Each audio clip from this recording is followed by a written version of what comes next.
pertama mungkin dari segi tadinya kan kandang udah tersedia ya, pertama kandang.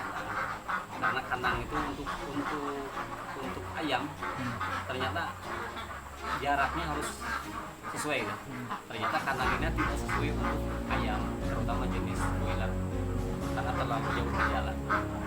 Yang kedua beralih ke bebek itu, hemat saya bebek itu tidak rentan terhadap penyakit, jadi dia tahan terhadap cuaca. Ceritanya mungkin ada banyak juga ya, karena pertama mungkin faktor usia, nggak mungkin lah saya sudah turun ke sawah untuk saya Allah sudah bilang aman. Yang kedua ternyata kualitas telur itu mirip-mirip lah antara yang di Angon sama yang di kandang. Terus yaitu dari pemeliharaan cukup ringan. Yang pertama mungkin karena kesediaan pakan itu salah satunya ini keong. Keong itu kan termasuk aman untuk di sawah. Kenapa kita tidak memanfaatkan untuk pakan ternak? Ya istilahnya kalau kita mau turun ke sawah itu Rp0 harga. Tapi kan sekarang ini saya beli dari petani yang mau mengumpulkan dengan harga 1.500 per kilo. Nah, terus untuk kualitas telur, omeganya ternyata dikasih keong itu bagus sekali, tinggi ya. Terus dalam cangkang keong juga terkandung ada unsur kalsium. Jadi untuk cangkang telur itu bagus, hijau warna. Perbandingan harga ya, kita kan bukannya kita nggak pakai pakan toko tetap kita pakai yang konsentrat kualitas 144 itu kan harga per karungnya 560. Kalau kita bandingkan dengan keong jauh sekali.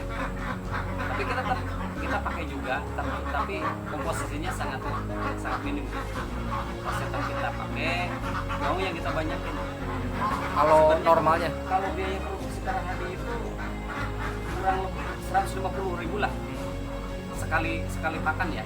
Kita aduk semua campur, jatuhnya segitu. Itu untuk sebenarnya ini keseluruhannya 300, cuma kami bagi 2 tahap. Tujuannya untuk apabila yang tahap pertama berhenti bertelur, ada tahap kedua yang bertelur. Artinya saling mengisi lah, saling mengisi. Jadi kita nggak dijong. Kalau berhenti semua total kan kita kebayaan. Makanya ini 2 tahap. Yang pertama 180 tahap pertama, yang kedua 120 tahap kedua. Dan ini juga udah mulai yang tahap kedua 300 itu kurang lebih 130 telur. Sementara ini banyak produsen telur asing, tapi saya jualnya ke individu. Saya jual dengan harga 2.500. Harapan saya sih nggak muluk ya, tapi yang penting saya mau jadi contoh buat masyarakat di sekitar sini. Kalau kita mau bekerja keras, kalau kita mau usaha, insya Allah lah semua juga ada hasilnya. Yang penting yaitu tadi, kita harus memelihara apapun harus sehati gitu. Jangan asal-asalan, karena sama makhluk hidup. Itu aja sih.